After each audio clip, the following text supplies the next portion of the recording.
Tatanan lagu Sheila on 7 memang tidak pernah hilang dari hati penggemar. Mengawali karirnya pada tahun 1999 bertajuk Sheila on 7, band asal Jogja ini seakan tidak pernah absen untuk berkarya.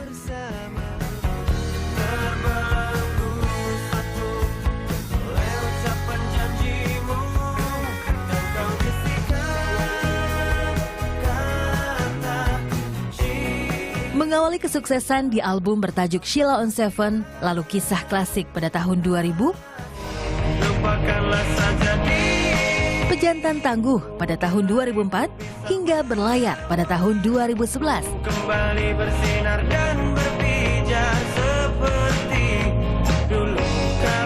Setelah album tersebut, mereka sempat vakum selama 3 tahun. Bukan berarti band ini hilang dari dunia musik. Sampai akhirnya mereka merilis album kembali pada Desember 2014 bertajuk Musim yang Baik.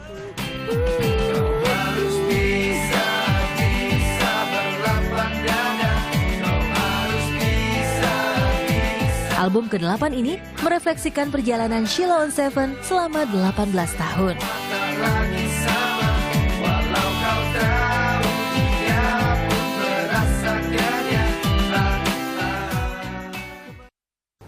Itu dia album terbaru Sheila on 7. Ini album ke-8, Musim yang Baik, di tahun terakhir ya, 2014 kemarin ya, rilisnya. Dan sekarang kita mau ngobrol-ngobrol lagi nih soal album yang hebat ini. Menyambut tahun baru banyak ini yang ya. spesial. Oke. Ini itu bagaimana ceritanya tentang judulnya itu Musim yang Baik. Mungkin ada pengaruh buat di tahun baru ini 2015? Ya itu harapannya bisa sebenarnya emang itu salah satu track yang ada di album yang baru. Musim yang Baik tuh ada lagu di track di album yang baru judulnya Musim yang Baik. Cuman emang sebenarnya dipilih itu menjadi judul album karena dianggap itu mewakili album inilah, karena album ini juga penantiannya cukup lama karena kita sebenarnya materi udah siap dari 2012 baru keluar di akhir 2014. Jadi emang mudah-mudahan emang itu karena menunggu musim yang baik lah keluar. Amin. Tapi emang agak jauh, apa memang sengaja nih selama 2 tahun di post dulu atau? Enggak sih, karena emang ada hal-hal non teknis yang membuat dia nggak bisa keluar cepat. Cepat ya, oke. Dan ternyata di album barunya juga berkonsep for peace. Iya. 1, 2, 3, 4 sih. Ya, four pieces ditambah sama Ferry sebenarnya. Ferry, halo Mas Ferry. Hai. Monggo Mas, diceritain Mas Ros. Oh ya, jadi kan kalau biasanya kan album-album sebelumnya kita memang banyak overdub. Jadi karena memang sekarang udah eranya digital, kita bisa masukin apa yang kita mau segala macam. Tapi ada kejenuhan juga gitu. Wah, ini kita bisa melakukan apa saja dengan digital. Gimana kalau sekarang kita konsepnya lebih ke gimana kalau waktu live dan recording suaranya sama. Mirip gitu ya. Gitu. Jadi jadilah album ini. Album gitu. ini. Oke, nah ini kan ada yang spesial sekali nih sepertinya dengan album. Ada katanya nih anak-anaknya Mas Duta juga ikutan menyumbangkan suaranya. Boleh diceritain? Itu kebetulan aja, spontanitas aja. Jadi kebetulan waktu kita lagi recording, sebenarnya itu udah terakhir sebenarnya. Jadi pas anak-anak lagi nungguin, kita mau take backing gitu. Jadi waktu itu ada Mama Eros udah sempet take juga gitu. Cuman kok kayaknya kita pengen suara yang tinggi nih gitu. Terus di lagu-lagu sebelumnya kan udah biasanya saya kan yang layer segala macam. Cuman terus Eros, itu anak-anak suruh cobain aja. Oh, ya cobain aja. Terus akhirnya pada nyobain, ya udah, karena ya itu tadi, karena lagu itu versi demonya udah dari 2012 kan. Jadi emang waktu itu kita bikin masternya sih akhirnya kita selesaiin di 2014 masternya. Jadi anak-anak saya juga udah denger lagu itu udah cukup sering gitu. Jadi hafal kayaknya ya. Jadi akhirnya mereka take ya dua kali take ya. Dua kali take cepet juga ya. Cerdas. Ada bakat. Ya spontanitas aja sih. Luar biasa, ini keturunan dari bapak-bapaknya yang hebat-hebat ya. Alhamdulillah. Emang waktu dalam 2 tahun itu selain mungkin ada urusan keluarga, kenapa cukup lama itu? Nah, emang ada beberapa hal yang harus dikompromikan gitu, karena emang kebetulan kan kita juga nggak sendiri kan, karena emang kita ada yang menaungi label kita, Sony Music Entertainment Indonesia.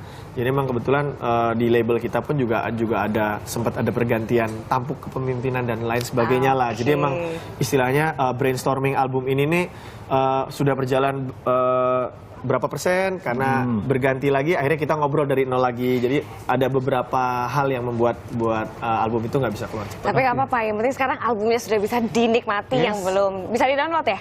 Ya, Bisa di-download, bisa dibeli available juga dong digital di beberapa ini kayak Sony Jive, iTunes, terus Guvera dan lain sebagainya. Ini selama 18 tahun musikalitasnya juga semakin dewasa, Betul. sudah 8 album ya. Mas Adam juga tampangnya masih cute-cute aja ini. Resepnya apa Mas awet mudanya? Kamu orang pertama yang bilang saya cute. Alright, yes. Niko. Itu saya lagi yang di belakang pada. Iya, sabar ya foto barengnya. Tapi Apa nih Mas? Musikalitasnya musikalitasnya yang beda dari Apa ya? Ya semangatnya sih sebenarnya. Semangat, Mungkin yang dari awal Silon Seven kan ada saya, ada Duta, ada Eros ya. Kita masih punya semangat yang sama. Gitu. Terus itu yang bikin kita masih semangat untuk belajar musik yang baru atau mungkin mendengarkan musik yang semakin ya pokoknya banyak yang kita lakukan lah. Itu yang semangat sih. Semangatnya tetap sama ya? Kalau Mas Brian sendiri tetapnya semangatnya juga harus sama? Ya pasti dong. Harus sama ya? Nambahin yang 3 ini harus ada satu yang lebih muda. bukannya Yang lain merasa tua dong berarti ya? Iya, senior. Tapi ngomong-ngomong ini kan single awalnya dipilih adalah Lapang Dada. Ini diciptakan oleh Mas Eros sendiri. Apa makna dari Lapang Dada ini sebenarnya? Sebenarnya kalau ya artinya memang ada hal-hal yang harus kita relakan buat biar kita bisa tetap move on. Dalam Kalau ya. inspirasinya memang itu dari ayah saya, Ayah sendiri. saya sendiri dan anak saya. Anaknya. Maksudnya hubungan 3 generasi. Tapi kayaknya video klipnya justru bukan ayah dan anak. ya Itu itu. kenapa pemilihan video klipnya jadi agak beda gitu? Saya sih punya kebiasaan kalau bikin lagu saya nggak mau terlalu memaksakan orang benar-benar sesuai dengan apa yang saya omongin. Jadi kayak lukisan aja, kamu bisa bebas gitu, kamu bisa berimajinasi dengan karya saya gitu. Luar biasa, out of the box ya, harus Betul. beda daripada yang lainnya. Dan maksudnya karya musiknya itu bisa membuat kita berimajinasi dengan apa yang kita pengalaman sendiri, begitu kan? Jadi bisa lebih terkoneksi dengan pendengarnya nih. Begitulah kira-kira. Setelah album baru diluncurkan di tahun 2015 ini, apa selanjutnya?